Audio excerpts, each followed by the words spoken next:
Hello again. Always an exciting time when a new vehicle comes on the workbench. A little story. Yes, this will be a series of videos as I'm putting this vehicle together. This vehicle I purchased around 2004, 2005, so it's been waiting patiently over 15 years. Always intended to make it, particularly after 2010, always intended it to make it a Normandy friendly vehicle, which meant that I had to, even if I didn't put the side skirts on, I had to get the brackets for the side skirts on. Always waited to see, because I knew if I made it out of plastic, which I feel comfortable with, they might be too weak and fragile. If I made it out of metal, I have no soldering skills, so I didn't know what to do. And then this week, in another one of my hobbies, smaller scale vehicles, 1/130th scale, John Jenkins design, they came out with this announcement of making a Stug III G version like this one very early 1943, when the vehicles were still Panzer gray. And I fell in love with the pictures of the Stug III G version in gray. I guess any beautiful tank in Panzer gray looks good.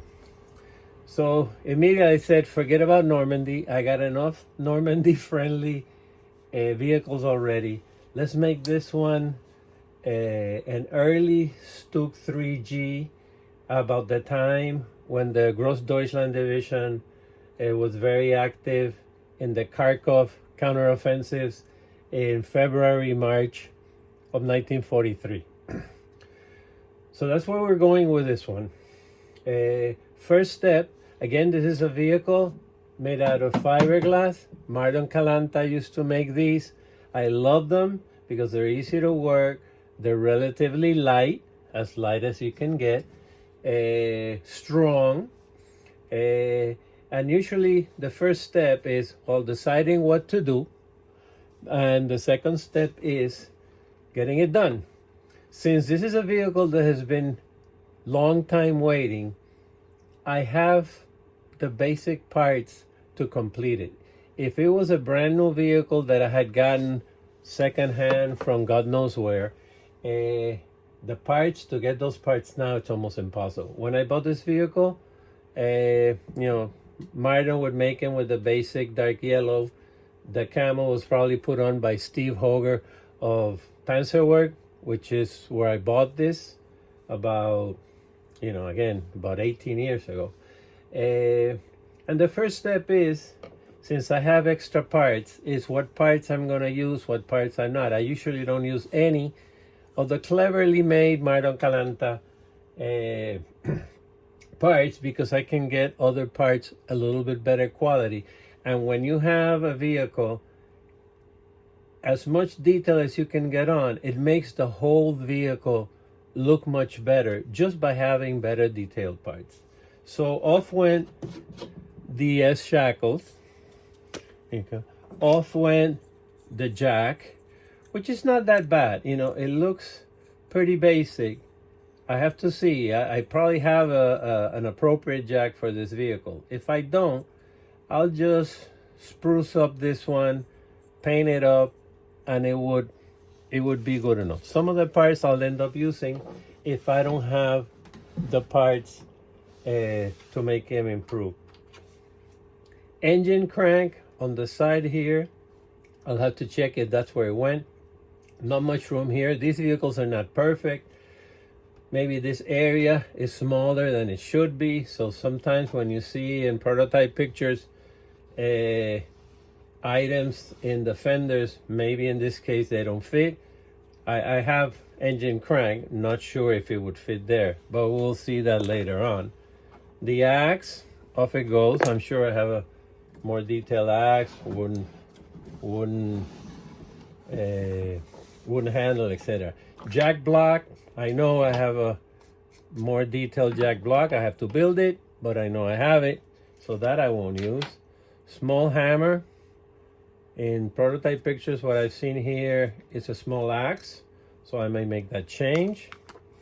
Going on the back, barrel cleaning rods. I'm pretty sure I don't have these, so I'll just paint this and sharpen off the edges a bit, and I'll use it for the final model. It's good enough.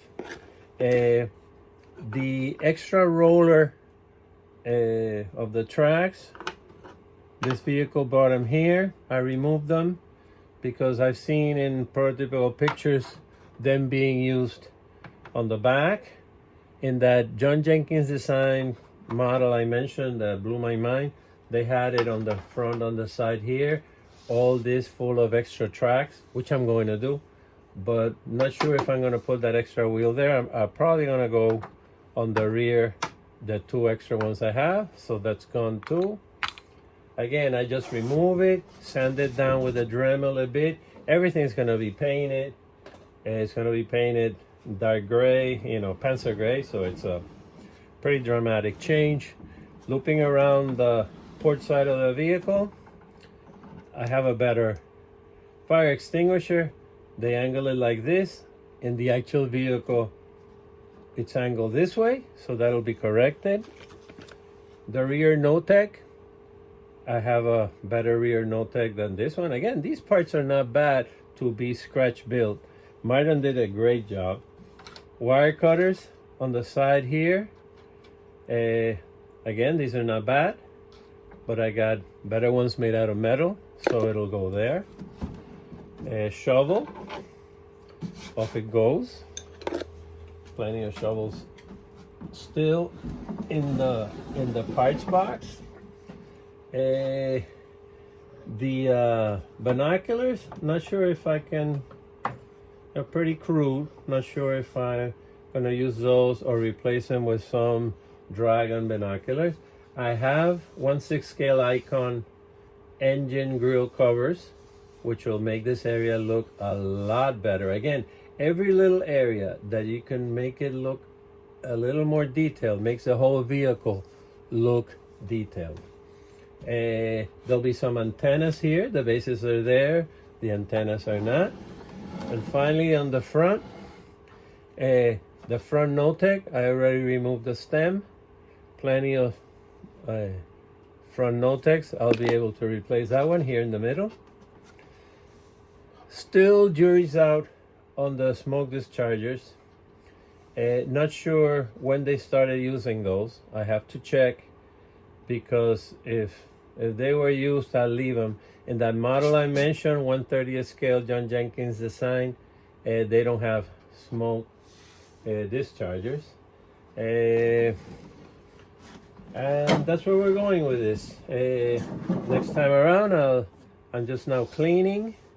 I'll go over it with some solvent, and I'll remove the tracks as always, flip the vehicle, start working on the underneath, painting the underneath, so that once I flip the vehicle over, the underneath will be done and I don't have to go there again. And if I take low angle photographs out in the garden, everything low will look well. I think I might have some extra suspension parts to add here, not sure. If I do, I'll use them. If I don't have them, there's no way to getting them now. So that's where it is. Okay, so again, no vehicle, #1 video for this one. Hope you enjoy the journey, as I'm sure I will. Thank you.